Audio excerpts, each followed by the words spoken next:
الحمد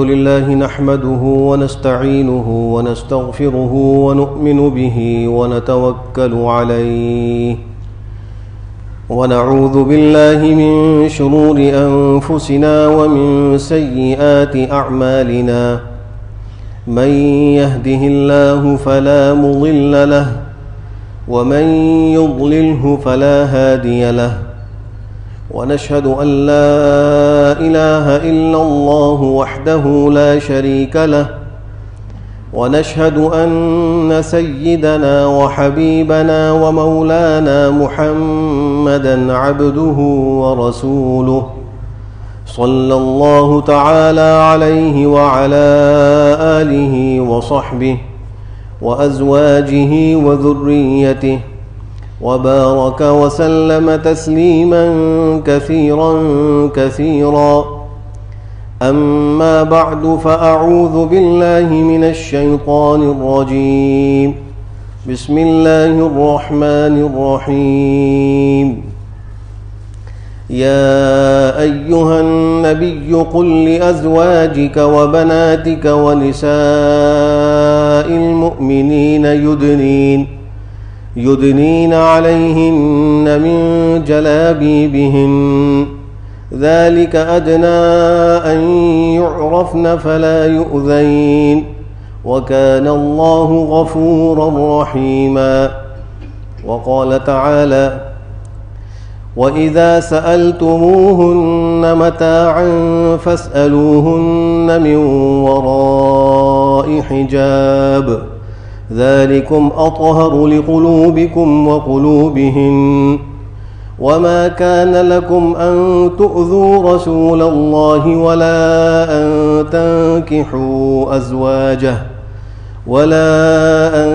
تنكحوا أزواجه من بعده أبدا إن ذلكم كان عند الله عظيما. صدق الله مولانا العظيم وصدق رسوله النبي الكريم ونحن على ذلك من الشاهدين والشاكرين والحمد لله رب العالمين. گزشتہ جمعے کو معراج کے واقعے اور ماہ رجب کے حوالے سے کچھ باتیں عرض کی گئی تھیں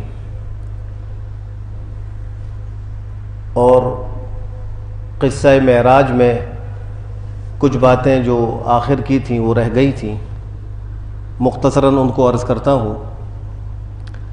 اور وہ یہ ہے کہ جب سرکار دو عالم صلی اللہ تعالیٰ علیہ وآلہ وسلم مسجد حرام سے مسجد اقصیٰ کے لیے سفر اسراء پر روانہ ہوئے تو احادیث شریفہ کی روح سے درمیان میں کچھ احوال پیش آئے تھے. آپ کا گزر ایک ایسی قوم پر ہوا تھا کہ جن کے ناخن تانبے کے تھے اور وہ اپنے منہ کو اور اپنے سینوں کو نوچ رہے تھے اور ان کے گوشت کو چھیل رہے تھے. آپ نے حضرت جبریل امین سے پوچھا کہ یہ کون لوگ ہیں؟ تو حضرت جبریل امین نے عرض کیا کہ اللہ کے رسول یہ وہ لوگ ہیں جو انسانوں کے گوشت کو کھاتے ہیں اور ان کی آبرو ریزی کرتے ہیں. انسانوں کے گوشت کے کھانے سے مطلب یہ ہے کہ وہ غیبت کرتے ہیں. سورہ حجرات میں اللہ فرماتے ہیں وَلَا يَغْتَبْ بَعْضُكُمْ بَعْضًا أَيُحِبُّ أَحَدُكُمْ أَن يَأْكُلَ لَحْمَ أَخِيهِ مَيْتًا فَكَرِهْتُمُوهُ وَاتَّقُوا اللَّهَ إِنَّ اللَّهَ تَوَّابٌ رَحِيمٌ. کہ تم میں سے بعض کی غیبت نہ کرے کہ تم اس بات کو پسند کرتے ہو کہ تم اپنے مردہ بھائی کے گوشت کو کھاؤ. اللہ سے ڈرو، یعنی ایسا نہ کرو. معلوم یہ ہوا کہ غیبت کرنا اپنے مردہ بھائی کے گوشت کو کھانا ہے. اسی طرف آپ نے اس حدیث میں اشارہ کیا کہ جن لوگوں کو یہ عذاب ہو رہا ہے کہ وہ تانبے کے ناخن سے اپنے منہ اور سینوں کو چھیل رہے ہیں، یہ دنیا کے اندر لوگوں کی غیبت کرتے تھے، انسانوں کا گوشت کھاتے تھے اور دوسروں کی آبرو ریزی کرتے تھے، ان کو بے عزت کرتے تھے، مجمع میں بیٹھ کر ان کی عزت کے خلاف باتیں کرتے تھے. آج ان کو یہ عذاب ہو رہا ہے. ایسی روایات میں آتا ہے کہ آپ کا گزر کچھ ایسے لوگوں پر ہوا کہ جن کے سروں کو پتھروں سے کچلا جا رہا تھا. ایک دفعہ جب وہ پتھر سے سر کچلا جاتا تو دوبارہ ان کا سر صحیح ہو جاتا، پھر کچلا جاتا، پھر صحیح ہو جاتا. اس طرح ان کو بار بار یہ تکلیف دی جا رہی تھی، اور عذاب کی تکلیف کو بڑھانے کے لیے اس سر کو دوبارہ ٹھیک کر دیا جاتا تھا. آپ نے جبریل امین سے پوچھا کہ یہ کون لوگ ہیں جن کے سروں کو پتھروں سے کچلا جا رہا ہے؟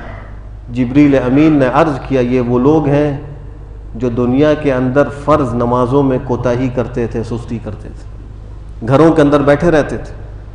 آج کتنے مسلمان ایسے ہیں، کتنے نوجوان ایسے ہیں، وہ دروازہ بھی بند ہے، اب وہاں سے کوئی حکم نازل نہیں ہوگا. جو وحی آ چکی قرآن کریم کی صورت میں، اب قیامت تک کے لیے یہی وحی ہے، یہی ہمارے لیے رہنما ہے، اور یہی ہماری نجات کا ذریعہ ہے. تو وہ دروازہ کھولا گیا. انہوں نے پوچھا کون؟ کہا جبریل. تمہارے ساتھ کون ہے؟ کہا کہ محمد ہے صلی اللہ علیہ وسلم. کہا کیا ان کو بلانے کے لیے تمہیں بھیجا گیا؟ کہ جی مجھے بھیجا گیا. تو انہوں نے پھر دروازہ کھولا. بار بار یہ کہا گیا، یہ پیغمبر کا اعزاز تھا کہ آپ کو اللہ کی طرف سے باقاعدہ بلایا گیا ہے اس سفر پہ، آپ خود نہیں آئے، اللہ نے آپ کو بلانے کے لیے جبریل امین کو بھیجا اور سارے یہ اسباب بنائے. پہلے آسمان پر آپ کی ملاقات ہوئی حضرت آدم علی نبینا وعلیہ الصلوۃ والتسلیمات سے. انہوں نے کہا کہ میرے بیٹے مبارک ہو، مرحبا ہو، خوش آمدید. اس کے بعد پھر دوسرے آسمان پہ تشریف لے گئے، وہاں پر یہی مکالمہ. دروازہ کھٹکھٹایا، پوچھا گیا کون؟ بتلایا گیا جبریل. ساتھ کون ہے؟ میرے ساتھ اللہ کے نبی ہیں. کیا تمہیں ان کو لینے کے لیے بھیجا گیا؟ جی بھیجا گیا. پھر دروازہ کھل گیا. دوسرے آسمان پر حضرت عیسیٰ اور حضرت یحییٰ علیہم الصلوۃ والسلام سے آپ کی ملاقات ہوئی. پھر سفر شروع ہوا، تیسرے آسمان پر پہنچے. تیسرے آسمان پر بھی یہی سارے کام ہوئے، اور وہاں حضرت یوسف علیہ الصلوۃ والسلام سے آپ کی ملاقات ہوئی. پھر چوتھے آسمان کا سفر ہوا. اس چوتھے آسمان پر آپ کی ملاقات ہوئی حضرت ادریس علیہ الصلوۃ والسلام سے. پھر پانچویں آسمان پر آپ پہنچے، وہاں آپ کی ملاقات ہوئی حضرت ہارون علیہ الصلوۃ والسلام سے. پھر چھٹے پر پہنچے، وہاں آپ کی ملاقات ہوئی حضرت موسیٰ علیہ الصلوۃ والسلام سے. پھر آپ آخری اور ساتویں آسمان پر پہنچے تو وہاں آپ کی ملاقات ہوئی حضرت ابراہیم علیہ الصلوۃ والسلام سے. اور آپ نے دیکھا کہ ایک اللہ کا گھر بنا ہوا جس کو بیت المعمور کہتے ہیں، وہ اس سے ٹیک لگائے ہوئے بیٹھے ہیں. اور آپ نے فرمایا کہ یہ بیت المعمور اللہ کا وہ گھر ہے کہ جب سے اللہ نے اس کو بنایا ہے اس وقت سے 70,000 فرشتے ہر روز اس کا طواف کرتے ہیں، جس کی ایک دفعہ باری آ گئی قیامت تک دوبارہ نہیں آئے گی. اللہ کا یہ کتنا بڑا لشکر ہے. وَمَا يَعْلَمُ جُنُودَ رَبِّكَ إِلَّا هُوَ. اللہ ہی جانتے ہیں کہ اس کا یہ لشکر کتنا بڑا ہے. اس موقع پر حضرت ابراہیم علیہ السلام نے یہ بھی فرمایا تھا میری طرف سے اپنی امت کو سلام کہنا اور ان کو بتلانا کہ جنت ایک چٹیل میدان ہے. سبحان اللہ اور الحمدللہ اور یہ عبادات اس کی آبادی اور اس کا سبزہ ہے. اگر وہ اس چٹیل میدان کو آباد کرنا چاہتے ہیں اور اس کو سرسبز و شاداب بنانا چاہتے ہیں تو دنیا میں یہ عبادات کر کر آئے. یہ نصیحت فرمائی تھی. اس کے بعد پھر آپ کا سفر اور اوپر ہوا اور آپ پہنچے سدرۃ المنتہا پہ، اور آپ کو وہ تقدیر لکھنے والے قلموں کی آواز سنائی دے گی. آپ نے وہ سنی جن کو مصاریف الاقلام کہا جاتا ہے. اور پھر جتنا اللہ نے چاہا آپ کو خاص مقام قرب نصیب فرمایا کہ جبریل امین بھی وہاں تک جانے کی پرواز نہیں رکھتے تھے، طاقت نہیں رکھتے تھے. اللہ نے آپ کو یہ مقام نصیب فرمایا. ثم دنا فتدلى فکان قاب قوسین او ادنی فاوحى الى عبده ما اوحى. یہ اللہ نے سورہ نجم میں اس کیفیت کو ذکر کیا کہ اللہ نے کیا ان کو مقام عطا فرمائے. اور پھر اللہ سبحانہ وتعالیٰ نے اس موقع پر 3 تحفے دیے آپ کو، 3 ہدیے دیے. ایک ہدیہ دیا نمازوں کی صورت میں، اور اس کی تفصیل یہ ہے کہ 50 نمازیں آپ کی امت پر فرض کی گئی. جب آپ کا واپسی کا سفر شروع ہوا، چھٹے آسمان پر حضرت موسیٰ علیہ السلام سے ملاقات ہوئی. انہوں نے پوچھا کہ پروردگار نے امت پر کیا فرض کیا، کیا حکم دیا؟ آپ نے فرمایا کہ 50 نمازیں پڑھنے کا حکم دیا. حضرت موسیٰ نے عرض کیا کہ اے اللہ کے رسول، اے محمد صلی اللہ علیہ وسلم، تمہاری امت اس کی طاقت نہیں رکھتی. میں بنی اسرائیل کو آزما چکا ہوں، لوگ بڑے کمزور ہیں، 50 نمازیں نہیں پڑھ سکتے. دوبارہ پروردگار کی خدمت میں حاضری دو اور جا کر درخواست کرو کہ امت پہ کچھ تخفیف فرمائیے. آپ پھر تشریف لے گئے اللہ کی بارگاہ میں. 5 نمازیں 50 نمازیں جو فرض تھیں اس میں سے اللہ نے 5 نمازیں معاف کر دی. پھر نیچے آئے پھر کہا یہ بھی زیادہ ہے اور جاؤ، بار بار آتے رہے جاتے رہے، آخر میں 5 نمازیں صرف بچیں. 5 نمازیں امت کے لیے فرض کی گئیں، 45 معاف کر دی گئیں. اللہ نے فرمایا کہ تمہاری امت پر 24 گھنٹے میں نے 5 نمازیں فرض کی ہیں، لیکن اجر و ثواب میں یہ 50 نمازوں کے برابر ہے. جو شخص 24 گھنٹے میں 5 نمازیں پڑھے گا اس کو 50 نمازوں کا ثواب دوں گا. جب نیچے پہنچے تو حضرت موسیٰ علیہ السلام نے پھر عرض کیا آپ کی امت اس کی بھی طاقت نہیں رکھتی، دوبارہ جائیے اور تخفیف کی درخواست کیجئے، میں آزما چکا ہوں بنی اسرائیل کو، یہ بڑے کمزور ہیں، نہیں کر سکیں گے. آپ نے ارشاد فرمایا کہ مجھے حیا آئی ہے، مجھے شرم آ رہی ہے دوبارہ اللہ کی بارگاہ میں حاضری دے کر مزید تخفیف کی درخواست کروں، مجھے شرم آ رہی ہے. اس لیے کہ پھر درخواست کروں گا تو مطلب کوئی نماز ہی فرض نہ ہو، اس لیے کہ اب تک 5 معاف ہو رہی ہیں، آخری 5 رہ گئی، یہ بھی معاف ہو جائیں گے تو پھر نماز ہی نہیں ہوگی. پھر تو اصل بات تو یہ تھی کہ تقدیر الہی میں فیصلہ ہی یہ تھا کہ امت محمدیہ پر 24 گھنٹے میں 5 نمازیں فرض ہوں گی، لہذا پیغمبر کو بھی 5 سے کمی کی درخواست پیش کرنے سے حیا آئی اور آپ نے درخواست پیش نہیں کی. تو ایک تحفہ نماز کی صورت میں دیا گیا. آج امت اس تحفے کے ساتھ کیا سلوک کر رہی ہے؟ کتنے لوگ ایسے مسلمان ہیں جو اس تحفے کی قدر کر کے 24 گھنٹے میں 5 نمازوں کا اہتمام کر رہے ہیں. جمعے کی نماز پڑھ لی، مسجد بھری ہوئی نظر آ رہی ہے ماشاءاللہ، لیکن بقیہ دنوں کے اندر یہ نمازی کہاں چلے جاتے ہیں؟ بقیہ مساجد کے اندر کیوں ہمیں یہ مسجد بھری ہوئی نظر نہیں آتی؟ فجر کی نماز میں یہ اہل محلہ اس مسجد کے آس پاس رہنے والے وہ سب مسجد میں کیوں حاضر نہیں ہو رہے؟ کیا اس تحفے کی قدردانی یہی تھی؟ یہ اللہ کا دیا ہوا تحفہ جو پیغمبر کے ذریعے سے اس امت کو دیا گیا، تو ایک تحفہ یہ دیا گیا. اس لیے ضرورت اس بات کی ہے کہ ہم ذرا احساس پیدا کریں، اپنے بچوں کو بتائیں کہ ہمارے اوپر اللہ نے 5 نمازیں جو فرض کی ہیں اس پہ اللہ 50 نمازوں کا ثواب دے رہا ہے، یہ اللہ کا تحفہ ہے، اس کی قدردانی کرو. اگر اللہ فرض کر کے اس پہ کوئی اجر نہ دیتا تو یہ اللہ کا عدل ہوتا. عدل مطلق ہے، مالک الملک ہے. اللہ نہ صرف یہ کہ اجر دیتا ہے بلکہ اس کو اپنی ملاقات بتلاتا ہے کہ بندہ مجھ سے ملاقات کر رہا ہے اس نماز میں. ذرا سوچیں، انسان کے پروردگار عالم سے ملاقات ہو رہی ہے اور زبان رسالت سے ایک الوا دیا گیا کہ نماز تو مومنوں کی معراج ہے. اللہ کے نبی کو معراج ہوئی، آسمانوں پر تشریف لے گئے، لیکن مومن کو معراج اللہ نماز میں نصیب فرماتے ہیں، یہ اس کی معراج. اور پھر جب وہ مومن سورہ فاتحہ پڑھتا ہے تو اللہ ہر آیت پر اس کو جواب دیتے ہیں. بندہ کہتا ہے الحمدللہ رب العالمین، اللہ فرماتے ہیں حمدنی عبدی. بندہ کہتا ہے الرحمن الرحیم، اللہ فرماتے ہیں اثنا علی عبدی. بندہ کہتا ہے مالک یوم الدین، اللہ فرماتے ہیں مجدنی عبدی. کیا مقام ہے اللہ کی رحمت و مہربانی کا کہ ایک ایک آیت پر اللہ جواب دے رہے ہیں. تو اس نماز کی قدر کیجیے. دوسرا تحفہ یہ دیا کہ سورہ بقرہ کی جو آخری آیات ہیں، آمن الرسول سے لے کر فانصرنا علی القوم الکافرین تک، یہ اللہ نے تحفہ نصیب فرمایا. علماء نے لکھا ہے کہ اس خواتین بقرہ میں، سورہ بقرہ کی آخری آیات میں کچھ دعائیں ہیں. اصل اس تحفے کے اندر ان دعاؤں کی قبولیت کی طرف اشارہ ہے کہ آپ کی امت کے لوگ جب یہ دعائیں مانگیں گے تو سمجھو کہ یہ دعا میں نے قبول کر لی. اور تیسرا تحفہ یہ دیا کہ اے محمد صلی اللہ علیہ وسلم، اللہ نے فرمایا کہ تمہاری امت کا کوئی شخص اگر نیکی کا ارادہ کرے گا اور اس پہ عمل نہیں کرے گا تو میں ایک ثواب اور ایک اجر لکھوں گا، صرف ارادے پر اجر لکھوں گا. اور اگر اس نے نیکی کا ارادہ کیا اور پھر اس پہ عمل کر لیا تو میں اس کو 10 گنا ثواب دوں گا.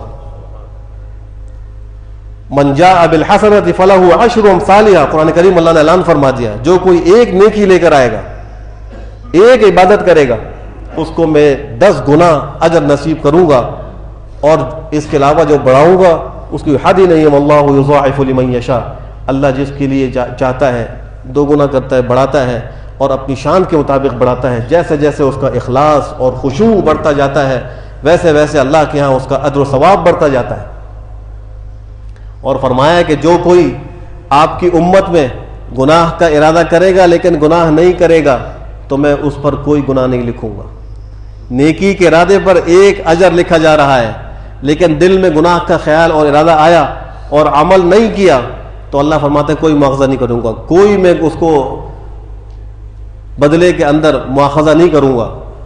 لیکن اگر اس نے اس ارادے سے مغلوب ہو کر گناہ کر لیا تو ایک گناہ پر ایک ہی گناہ ہوگا، 10 گناہ نہیں ہوگا. مواخذہ ایک گناہ ہوگا، 10 گناہ مواخذہ نہیں ہوگا. یہ اللہ کی کتنی بڑی مہربانی. یہ 3 تحفے اللہ نے جناب نبی کریم صلی اللہ تعالی علیہ وسلم کو معراج کی رات میں نصیب فرمائے. آخری بات یہ عرض کرنی ہے، تفصیل کا تو موقع نہیں رہا، کہ 14 فروری کو ایک دن ہمارے معاشرے میں پچھلے کچھ سالوں سے دیکھا جا رہا ہے کہ بڑی شدت کے ساتھ منایا جاتا ہے، اور اس کو ویلنٹائن ڈے کہا جاتا ہے. یہ ویلنٹائن ایک پوپ تھا، پادری تھا، اس کا نام تھا پوپ ویلنٹائن. رومانیہ کا رہنے والا تھا اور رومانیوں ہی میں سے تھا. رومانی جو قوم تھی یہ اصلاً بت پرست تھی. تو اس شخص نے بت پرستی کو چھوڑ کر عیسائی مذہب اختیار کیا. تو رومانیوں نے اس جرم کی پاداش میں اس کو سزائے موت دے دی، اور بعد میں پھر رومانی خود بت پرستی چھوڑ کر عیسائی مذہب کے اندر آ گئے. انہوں نے مذہب عیسائیت کو اختیار کر لیا.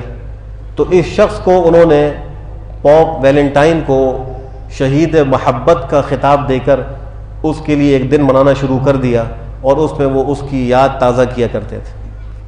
چونکہ سب سے پہلا وہ شخص تھا جس نے بت پرستی کو چھوڑا تھا رومانیوں میں، اور اس نے عیسائی مذہب اختیار کیا تھا.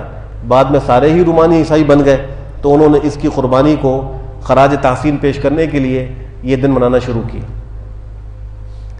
14ویں صدی عیسوی میں اس میں مزید کچھ جدت پیدا ہوئی، اور 18ویں صدی عیسوی میں بعض لوگوں نے اس کے اندر من گھڑت محبت کی کہانیاں گڑھ کر اور اس کے اندر شامل کر کے اس دن کو محبت کے دن کے نام سے موسوم کر کے منانا شروع کر دیا.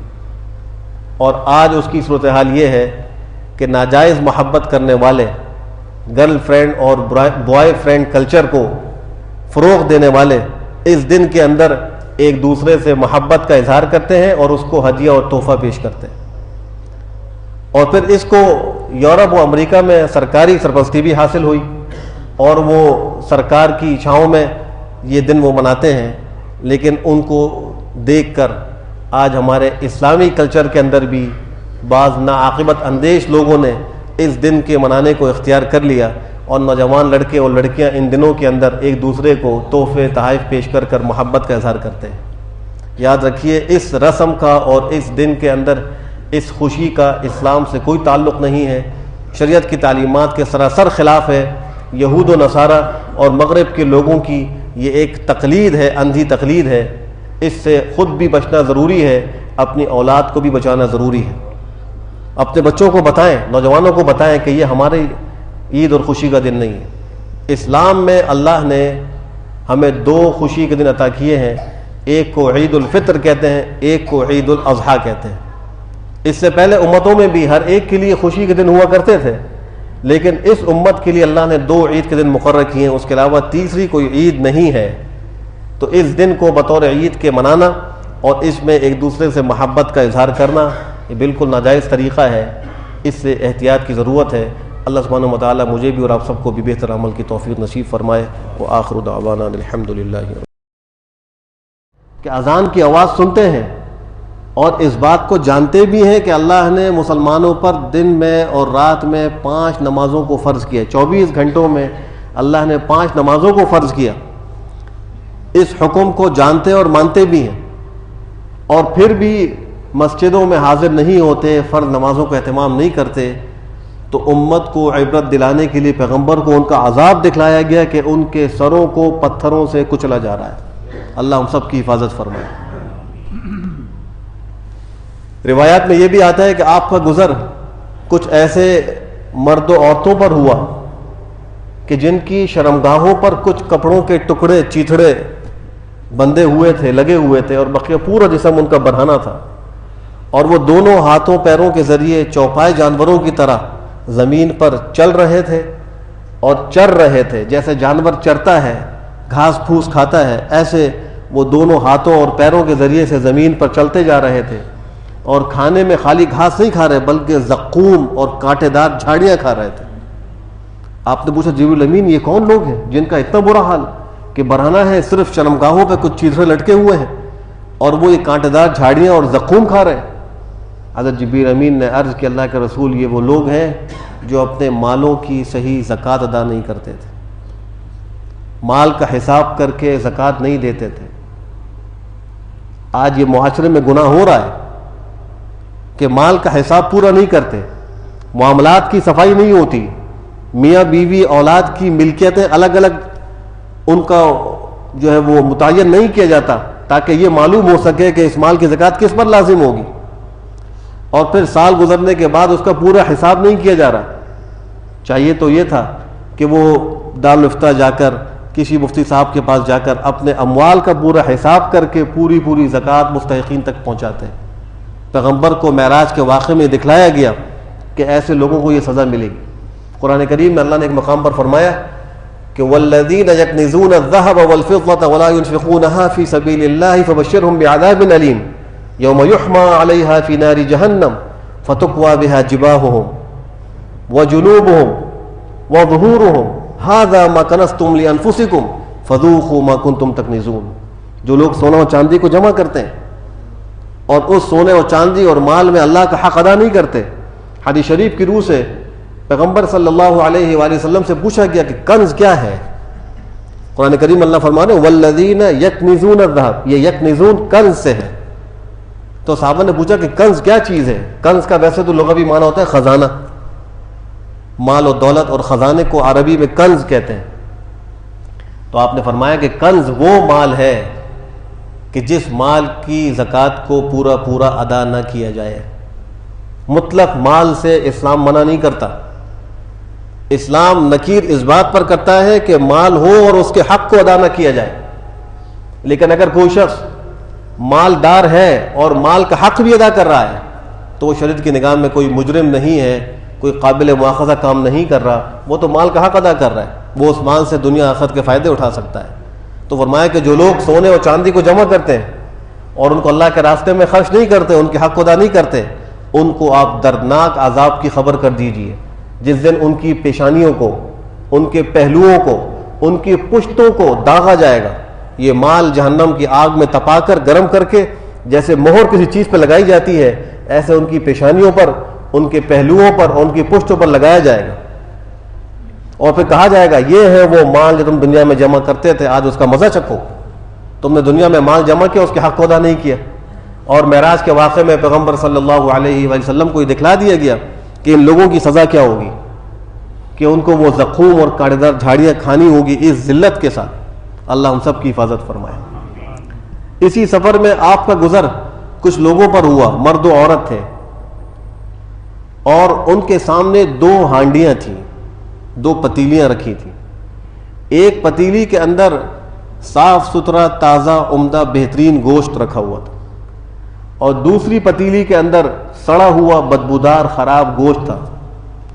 یہ مرد و عورت اس صاف ستھرے گوشت کو چھوڑ کر گندے اور سڑے ہوئے گوشت کو کھا رہے تھے۔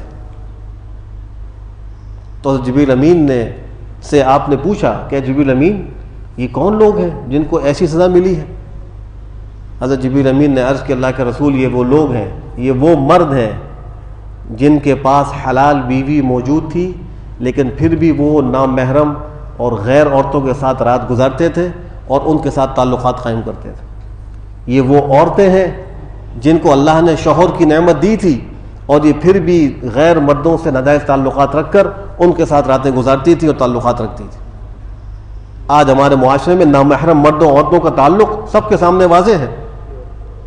کتنے خاندان ہمیں فتوے لکھنے کے لیے مسائل دیکھنے پڑتے ہیں، ہمارے پاس مسائل آتے ہیں کہ وہ خاندان صرف اس وجہ سے تباہ ہوئے کہ مرد نے کسی غیر محرم عورت سے تعلق قائم کیا یا عورت نے کسی نامحرم مرد سے تعلق قائم کیا، تو ان میاں بیوی کے رشتوں میں دراڑ آئی اور یہ گھر ٹوٹا، بچے برباد ہوئے، اور دنیا آخرت کی جو ایک وبال اور عذاب کی صورت ہے وہ ان کے اوپر مسلط نظر آئی۔ صرف وجہ کیا تھی کہ احتیاط نہیں کی، تقوی کے ساتھ نہیں رہے، نامحرم مرد و عورت کے آپس میں اختلاط سے وہ نہیں بچے۔ مغربی تہذیب اور دین سے دور رہنے والے لوگوں کے پروپیگنڈوں کی وجہ سے آج ہمارا جدید مسلمان یہ کہتا ہے کہ یہ کون سے مسئلے کی بات ہے، وہ آپس میں ان کی نیتیں بالکل ٹھیک ہے، اگر بات کر رہے ہیں مل رہے تو کیا حرج کی بات ہے. یاد رکھیے اللہ احکم الحاکمین ہے، اور اللہ نے اپنے بندوں کے لیے بطور نجات کے یہ دین اسلام عطا فرمایا ہے، اور اسی میں ہماری نجات ہے، اسی میں ہمارے لیے سکون ہے، اور اسی میں ہمارے لیے راحت اور کامیابی ہے. جب اللہ نے حکم فرما دیا کہ مومن مرد اپنی نگاہوں کو جھکائیں، نامحرموں کو نہ دیکھیں. قرآن کریم میں سورہ نور میں اللہ نے فرما دیا کہ مومن جو مومنہ عورتیں ہیں وہ بھی اپنی نگاہوں کو جھکا کے رکھیں. حدیث شریف میں آپ نے فرما دیا کہ دو نامحرم مرد و عورت اکٹھے نہیں ہوتے مگر تیسرا شیطان ہوتا ہے اور ان کو گناہ کا ان سے ارتکاب کرواتا ہے. یہ باتیں بالکل برحق ہیں. وہاں کہیں یہ موجود نہیں کہ دل صاف ہو، دل میں کوئی برا خیال نہ ہو تو وہ مل سکتے ہیں اور بات چیت کر سکتے ہیں. مطلق نامحرم سے بلا ضرورت بات کرنا حرام اور ناجائز ہے. آج نماز پڑھنے والا مسلمان، زکوٰۃ دینے والا مسلمان، روزہ رکھنے والا مسلمان بھی یہ گناہ کر رہا ہے. اور خاندان کی کزن سے بات چیت کرنا تو کوئی مسئلہ ہی نہیں ہے. ماموں زاد بہن، چچا زاد بہن، خالہ زاد بہن، وہ تو ہماری بہن ہے. شریعت کہہ رہی ہے وہ آپ کی نامحرم ہے، آپ کا ان سے نکاح ہو سکتا ہے. یہ ضابطہ ہے کہ دنیا میں جس خاتون سے انسان کا نکاح ہو سکتا ہو اس خاتون سے اس آدمی کا پردہ واجب اور لازم ہے. اس سے بلا ضرورت بات چیت کرنا ناجائز اور حرام ہے. کیا چھوٹے اور کیا بڑے اس گناہ کو گناہ ہی نہیں سمجھ رہے. تعلیم ہو رہی ہے اکٹھے، نامحرم لڑکے لڑکیاں آپس میں پڑھائی کر رہے ہیں، پکنک پارٹیوں میں جا رہے ہیں، بسوں میں بیٹھ کر، جہازوں میں بیٹھ کے، ہوٹلوں کے اندر دعوتیں ہو رہی ہیں، مختلف پارٹیز ہو رہی ہیں. نامحرم مرد عورت کا اختلاط ہے. بلکہ نکاح اور شادی اور خوشی کی تقریبات کے اندر بھی بے پردہ مرد و خواتین اکٹھے بیٹھے ہوئے ہیں اور اس کو مسلمان گناہ نہیں سمجھ رہا. پھر ہم کہیں کہ ہمارے گھروں میں سکون کیوں نہیں ہے، ہماری زندگیوں میں چین و راحت کیوں نہیں ہے؟ وجہ یہی ہے کہ ہم نے اللہ کے احکام کو توڑا ہے، ہم نے دین کا مذاق بنایا ہے. سکون اور راحت اللہ کی طرف سے ایک عطا اور نعمت ہے. اللہ راضی ہوں گے تو یہ ہمیں دیں گے، راضی نہیں ہوں گے تو نہیں دیں گے. دنیا کے اسباب راحت سے کوئی شخص راحت حاصل نہیں کر سکتا، دنیا کی نعمتوں سے کوئی شخص فائدہ نہیں اٹھا سکتا جب تک کہ اللہ توفیق نہ دے، جب تک اللہ مہربانی نہ کرے. تو پیغمبر کو معراج کے واقعے میں دکھلا دیا گیا کہ یہ وہ لوگ ہیں جو ایک صحیح اور سالم گوشت کو چھوڑ کر خراب اور سڑے ہوئے گوشت کی طرف لپک رہے ہیں. پھر سرکار دو عالم صلی اللہ تعالیٰ علیہ وسلم آگے بڑے تشریف لے کے مسجد اقصیٰ پہنچے. جبریل امین نے اپنی انگلی سے زمین میں سوراخ کیا، ایک کھوٹا گاڑا اور براق کو اس سے باندھا، اور پھر آپ نے وہاں 2 رکعت نماز ادا فرمائی. اور پھر انبیاء کرام علیہ الصلوۃ والتسلیمات کو اللہ نے جتنے انبیاء آپ سے پہلے آئے تھے ان سب کو بھیجا، ان سب نے آپ کی اقتداء میں وہاں نماز ادا کی. یہ ایک عملی ثبوت دینا تھا کہ سارے انبیاء میں سب سے افضل اور خاتم النبیین وہ سرکار دو عالم صلی اللہ تعالیٰ علیہ وآلہ وسلم. اس کے بعد ایک سیڑھی لائی گئی اور اس سیڑھی کے ذریعے سے آپ کو معراج یعنی آسمانوں کا سفر کرایا گیا. اس سیڑھی پر آپ چڑھے، جبریل امین بھی آپ کے ساتھ تھے. پہلے آسمان پر پہنچے، جبریل امین نے دروازہ کھٹکھٹایا. اس دروازے کو کہتے ہیں باب الحفظہ، جہاں حفاظت کرنے والے فرشتے اس دروازے پر ہوتے ہیں. آسمان سے جو پیغام اور احکام آتے ہیں وہ اسی دروازے سے آتے تھے. اور پیغمبر کے بعد جب وحی کا دروازہ منقطع ہوا، بند ہوا، تو وہ دروازہ